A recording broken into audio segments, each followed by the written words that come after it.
Hello there, everyone. Welcome to our UFC Fight Night Covington versus Woodley post-fight show. I'm Ariel Helwani, joined by Chael Sonnen in Westland, Oregon, and Brett Okamoto in Las Vegas, site of tonight's UFC Fight Night card. It was hailed as one of the best on paper of the year. I think it lived up to the hype. A very entertaining card. We'll talk about all the big results on this here post show.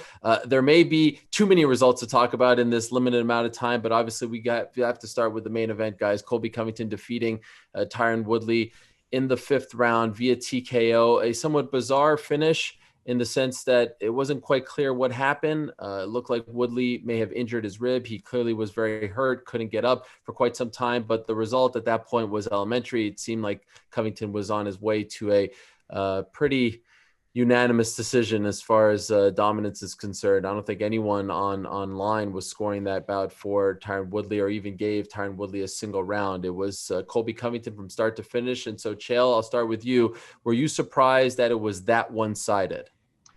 I thought, Ariel, whoever wins the first round is going to win the fight. I just see them both as momentum fighters. Personally, it seems like whatever happens in the first round, they tend to duplicate in all of their fights, for good or for bad. And I got to tell you, I have not seen Tyron Woodley look bad yet. I didn't think he looked bad against Usman. I just thought Usman looked better. I didn't think he looked bad against Burns. Burns looked better. And I would say the same thing tonight for his performance with Colby. But there is one constant in those three battles, which is Tyron's been getting taken down a lot. He's been getting taken down more in these last three fights, each of them isolated, than he did in his entire career. I don't know where that's coming from. I just offer that for you because I don't like some of the narratives out there on T-Wood right now. I don't agree that he's old. I don't agree that he's slowing down. I think he's fighting the absolute best guys, but I am seeing a little bit of a deficiency in him letting these guys close the gap and get to his legs.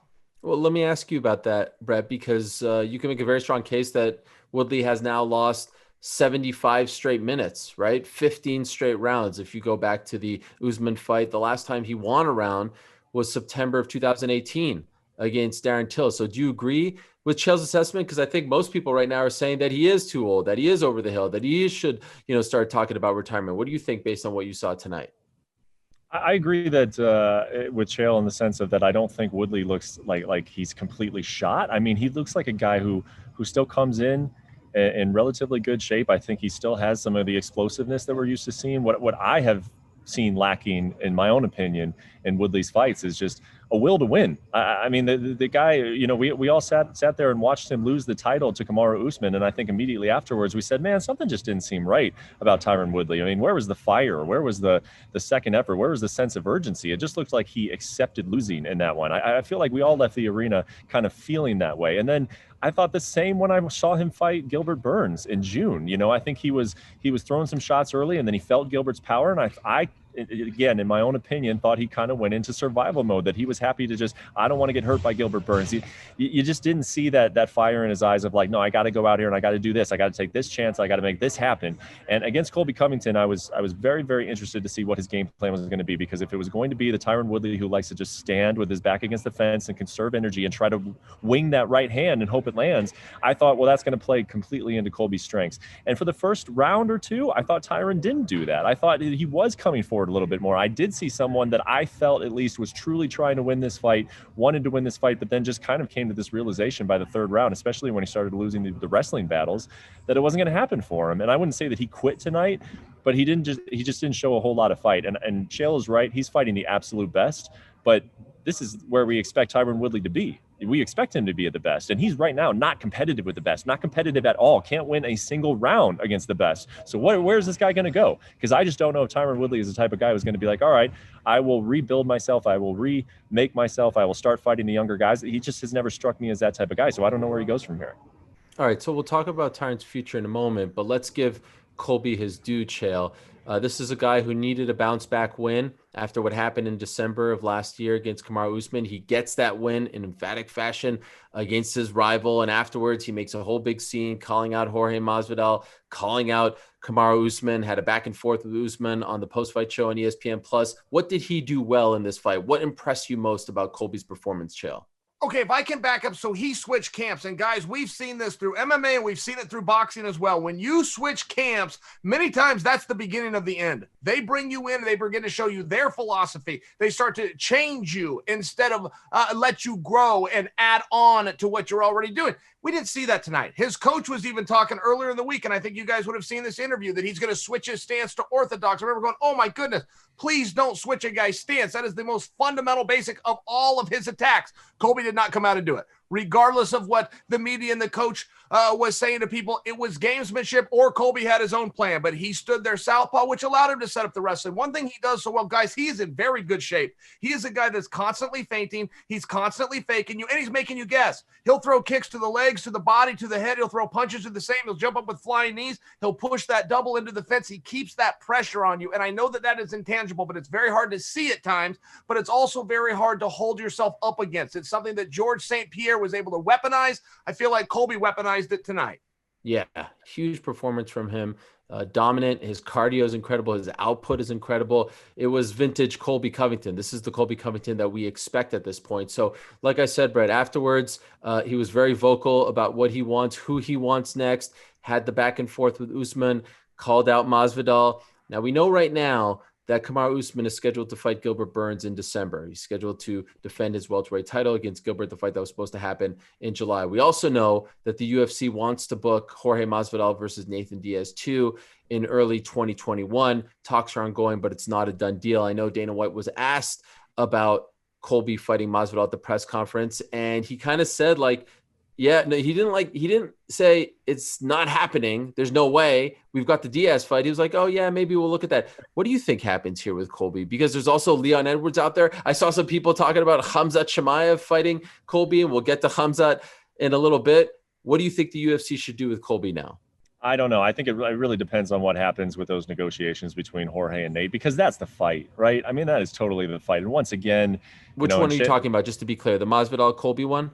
Yeah, I do. Okay. I think that's the fight. I mean, you got what better narrative is there than two guys who used to live with one another, used to be good friends, and now, hate each other. Jorge actually went to St. Louis and trained Tyron Woodley for this fight. I mean, that is the fight. Just like the fight is also Jorge versus Leon Edwards. I mean, this is why Jorge Masvidal is a star, is that anybody you match up with him with, he's got storylines, he's got beef, these are big fights. I think that the top one to make is, at least as a fan in the sport, I would want to see Colby versus Jorge. I don't think that that's going to happen necessarily, unless something goes off with the negotiations between Colby and Nate, which I tend to think that they're going to get that fight done. I really do. I think all sides want it.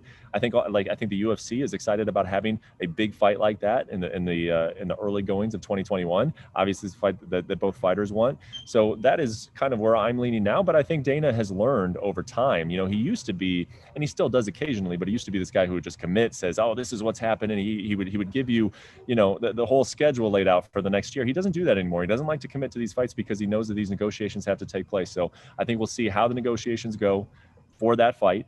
And if they don't come together, well, then you're going to open up other options. And quite frankly, there are just a lot of options. That's why it makes it hard to sort of speculate what's going to happen, because Leon could come into play here. I mean, he's got the 8-fight win streak. Colby could come into play with the storyline and the narrative and the ranking that's next to his name when it comes to Masvidal. So I wouldn't mind seeing Colby and Leon be the one that ends up happening, but I didn't hear Leon's name come out of Colby's mouth tonight. So we'll see what happens. But I still think we're going to see Jorge and Nate at the beginning of next year.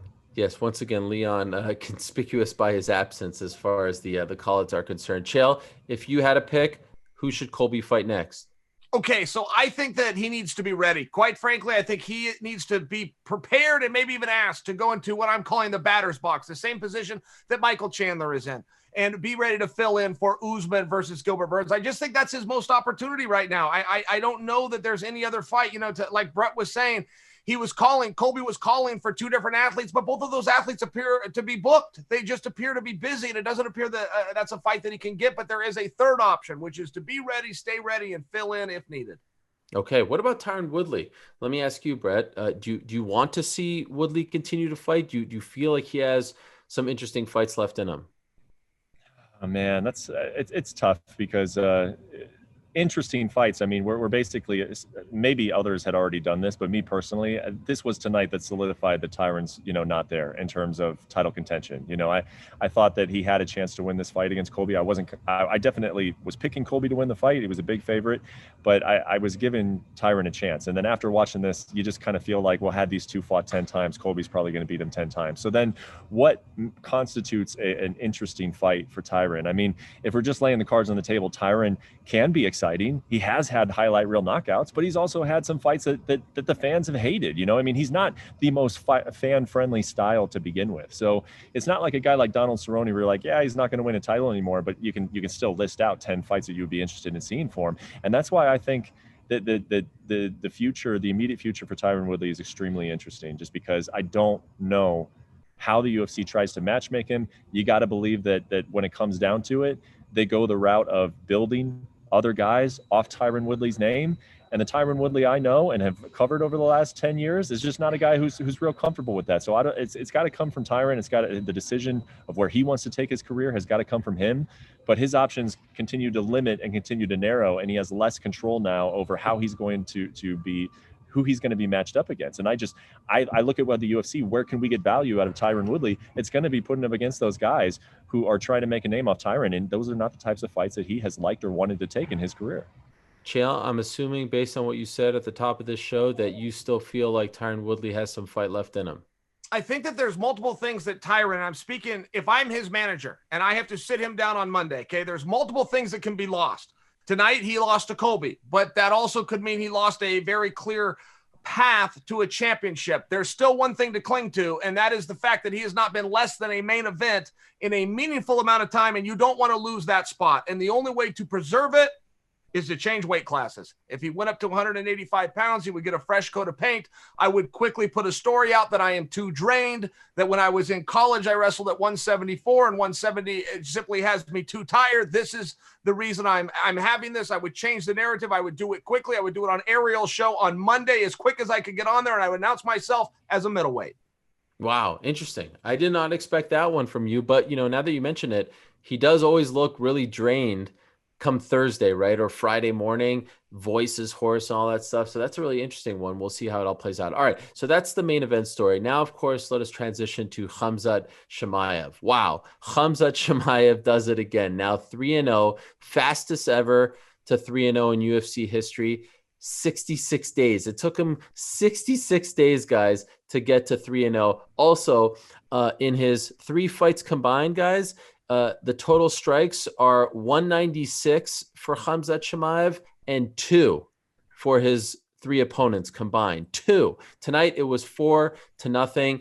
17-second knockout of Gerald Meerschaert. Incredible right hand. And he does it again, this time with his hands, not with his wrestling. And what more can you say about this guy? Now Dana White is saying in the post-fight press conference, hey, maybe we'll get him another fight before the fight that we wanted to book him in against Damian Maia. First, Chael, let me just give you the floor here.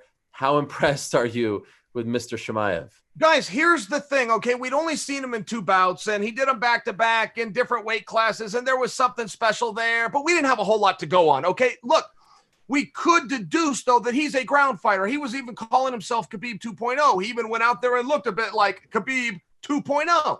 This was a different fight, and if you look at what GM3 did, first off, GM3 is a straight-up stud who has a meaningful size advantage, but GM3 had a good game plan. Even though it was 17 seconds, you could see where he was circling. He just wasn't going to let Chimaev close that distance. He just wasn't going to let him get in. Chimaev throws a kick, comes overhand, one-shot knockout power. That we did not know about him, and that makes him very scary and very exciting.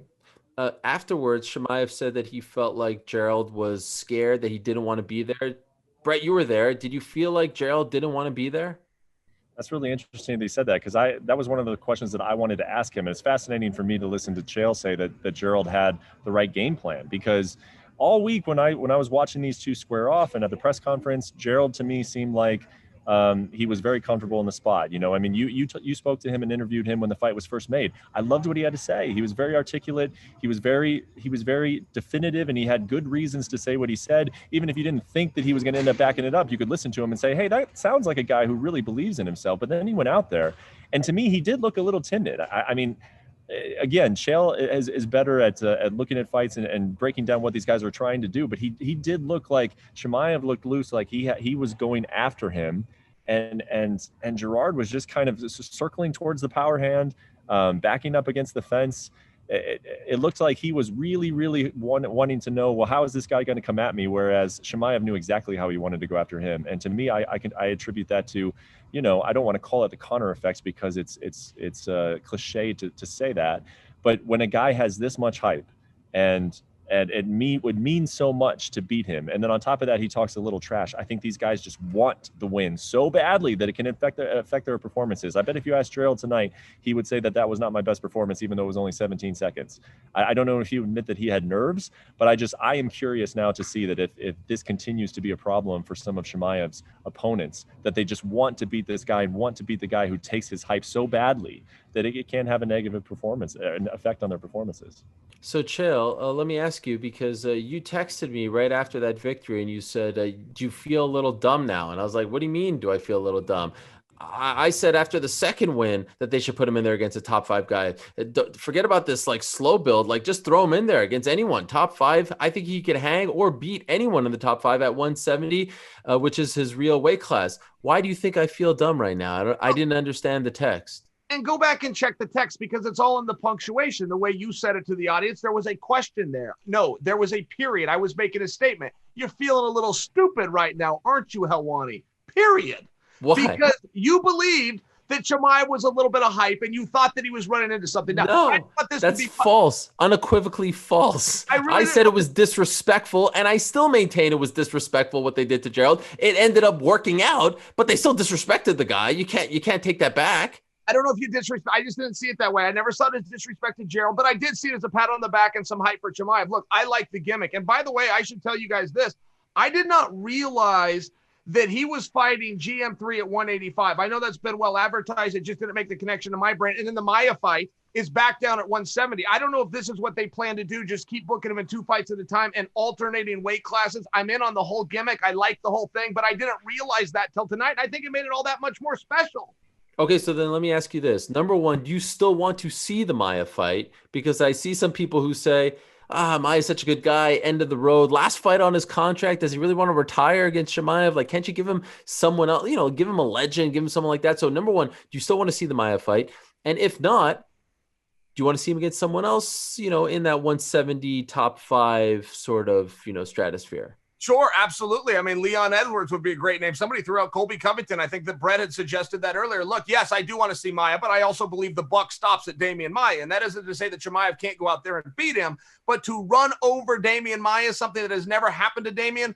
I think that Chimaev is something special. To make believe that he's better on the ground than Ben Askren, who Maia did not have all that much trouble with, I think would be something very special. I think a real point could be proved there, and I'd have to see it to believe it. Brett, how do you book Chimaev next? Do you stick with the Maia fight, or do you go somewhere else? Yeah, absolutely. I mean, all due respect to Gerald Meerschaert, but him going out there and knocking out Meerschaert does not get him a fight against Colby Covington, who just fought for the title and then just beat a former champion, dominated him for 5 rounds tonight at the Apex. So I love the matchup. I think it's the appropriate one. I even think Leon Edwards. We just feel so bad for Leon. It'd be a slap in the face. Leon Edwards, 8 fights in a row. 8 fights in a row. Now you got to fight this guy. I mean, and who knows? There would be a big upside, I guess, there for Leon, because if you go beat this guy, then your name can't be left out of the conversation anymore. But be a bit of a slap in the face to our guy Leon. I think the fight makes perfect sense. I think for Maia, it's a fun retirement fight. I mean, you're talking about a guy who many would argue is the greatest grappler in UFC history, going against a guy who, in his first 2 fights, looked like he may be the next greatest grappler in UFC history. I think it's a fun storyline. I asked Chimaev tonight when I saw him, I said, everybody who fights Maia are very, very respectful of him. Are you going to go out there and say you're going to smash Damian Maia? I mean, he's a hero to a lot of people. And he said, look, I have respect for every opponent that I face, but that doesn't mean I'm not going to smash every single one of them. So I think it's great. I think it's a perfect fight. I think that the UFC got it right, and they should keep it right. And Chael, I hate to correct you, but not too far from where you're sitting right now, Damian Maia was once knocked out in 21 seconds by Nate Marquardt at UFC 102. So he has been steamrolled before. I don't know if you remember that one, but that was in Portland, so I feel like you should remember that one. I do recall 11 seconds, as a matter of fact. I do recall it, and you were right. Thank you, Helwani. I literally just said 21 seconds, and then you said 11 seconds. Are you not paying attention? What's going on here? No one knows for sure. There's no way to know like what the time was. It'd be impossible to find out. But the way I remembered, it was 11 seconds. I thought it was 13 personally. So agree to disagree. It's 21. So maybe. At this point, Chimaev, do you think that he can, this time next year, based on what you've seen, Chael, will he have either fought for the belt or already, be booked in a title fight?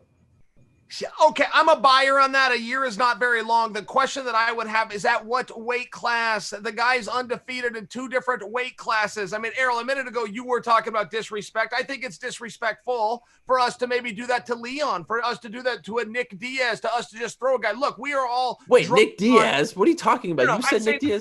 To throw Chimaev in there with too big of a name is all that I'm suggesting. Okay. I'm saying we are all a little bit drunk on the excitement of what Chimaev is, but in fairness, he's only made that walk 3 times. So it's a little bit of a sensitive booking.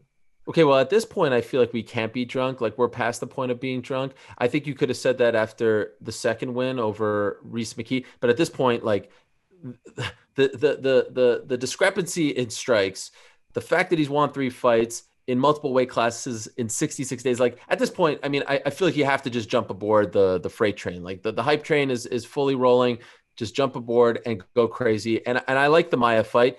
But if I'm being honest, if I'm Damian Maia, I'm not taking that fight. I don't see any reason to take that fight unless they sweeten the pot. Why would you take that fight, right? I mean, you're going to retire against Khamzat Chimaev. It's unbelievable. Like, I mean, there's really not a lot to gain from a fight like that if you're Damian Maia, but maybe he likes the idea of trying to beat him.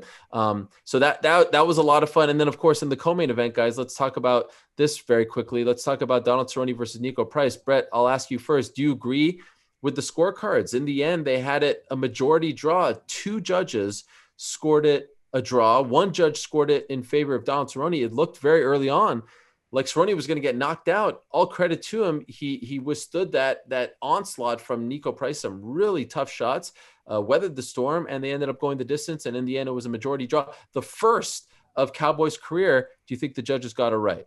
Yeah, I think so. I thought it was pretty clear that Niko Price won 2 of the 3 rounds. And, when you take out the point for the eye poke, then that's your 28-28. And like you, I mean, I think the big takeaway here is you can talk about the result, whatever. I don't think it was too controversial.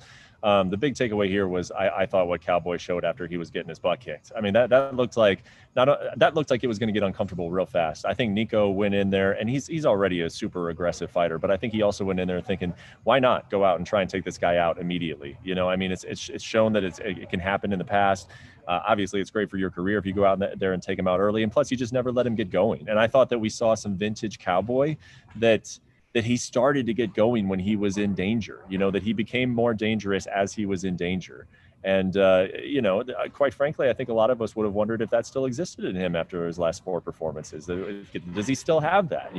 Does he still have that ability to, when he goes out and he starts super slow, that he's going to stay in the fight, or is it going to look like a Darren Till fight where he's crumpling up in the first round? So I was impressed with his ability to come back and fight in that. It doesn't mean that I'm saying, Cowboy should fight for another 5 years and be considered in a title run. But I think he came in here knowing that if, look, had Niko Price finished him in the first round, which it looked like for a second it was going to happen, man, Cowboy was going to have to face a lot of retirement talk. And I think he stifled that retirement talk for a little bit. And I also think he's doing the smart thing by finally telling me that he's done with 2020. He's like, 2020 is just not my year. The Conor thing happened, the Pettis fight. Now this one, he was really upset in the back. He was not happy with his performance against Niko. He wanted to win this fight. He's like, I'm done. I'm going to go hang out with my kids. You'll see me in 2021. I think that's a great move for him. And interestingly enough, Dana White said at the post-fight press conference that he wants to have a chat with Cerrone about the future of his career. Chael, what was your biggest takeaway watching that fight? Was it the fact that Cerrone was able to weather that storm? Was it Niko Price? Was it the eye pokes? Was it the draw? Was it the fact that Cerrone should think about retirement? Because I feel like there's so many angles coming out of that fight. Sure. I mean, look, I love that match. I had a ton of respect for Niko. I thought it was a little unfortunate that he had a point taken away from him. I did think that Donald won that fight. I thought that it was going to go 2-1, but not enough that I'm arguing. I'm just sharing what I thought when that fight was over because of the loss of the point. I thought that Donald won rounds 2 and 3. But yes, he weathered a storm. I mean, look, there's some punches that will put you down, and there's some punches that just cause you pain. Niko was doing the painful shots for the first 40 seconds of that fight. Everything he was doing was hurting. He was slipping elbows in there. He was cracking right on the skull. I mean, he was doing things that hurt, and Donald stayed focused. You could see his eyes. He was watching. He was still trying to slip as best he could, and then he started to come back. I was very impressed with Cerrone, but I was equally as impressed with Niko Price. Does Cerrone fight again, Chael? Oh, yes, I think he definitely fights again. Look, everybody thought he won the Pettis fight, including Anthony Pettis. A lot of people, including the one judge that had the courage to make a decision tonight, said that he won tonight's fight. Look, I realize that by Monday morning, those things are going to be forgotten, but I think if we don't include that in the story, we're not telling the story fairly. Fair enough. All right. So like we said, on paper, it was a really fun card. I think everyone would agree it delivered. We could sit here and talk for the next hour about all the great performances. You had Mackenzie Dern with another really impressive win. You had Johnny Walker with a big win as well. How about Kevin Holland, who continues to improve and look good? What about the return of Damon Jackson, 4 years away from the UFC, comes up with a huge win? Randy Costa. I mean, I just rifled off a few of the names there, but Brett, I'll start with you. Any other performance or two that you want to highlight before we say goodbye?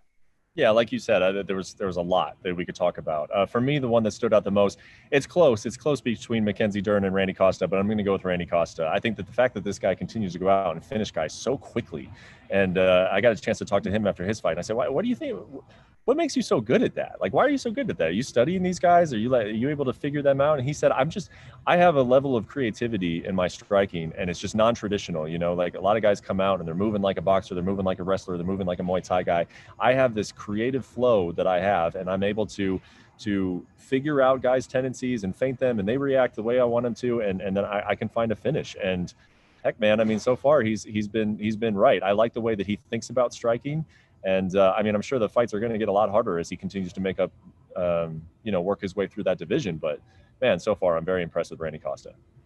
And Chael, despite the fact that you sent me that very rude text earlier today, I will give you the final word on this one. Who impressed you? Any other performance you want to talk about? I'm going to go undercard, and I'm doing this because he's my friend, but Tyson Nam, he jerked the curtain tonight. He jerked the curtain in his last performance. He won them both. He finished them both. Won by knockout tonight by TKO, and I got to tell you, we were teammates for about 6 years, guys. I saw him every single day. If he called me on the phone right now, unless he said this is Tyson Nam, I would not recognize the voice. Why? Because I never talked to him. Why? Because he worked so hard outside of the gym. He was one of these guys that worked hard, had 2 hours. He'd run into the gym, he'd change his clothes, he'd work his tail off, and then he'd leave to go back to his job and work till 2 and 3 in the morning. The guy was a total stud. He's finally getting his due. Thank you for letting me say his name on ESPN. Wow, yes. World Series of Fighting never die. How about Jessica Rose Clark with perhaps her best performance in the UFC? A fight that was just littered with all kinds of controversy. Shades of last week with Ed Herman and that whole Chris Tognoni referee situation. And wouldn't you know it, was Mr. Tognoni again as the referee. Maybe he needs to take a little bit of a break as far as refereeing fights are concerned, because that was a bit of a mess of a situation. But I'll just give a more refined shout out to Mackenzie Dern. I didn't see this coming from her. I thought she'd have a nice little run, fight here, fight there, not really live up to any expectations.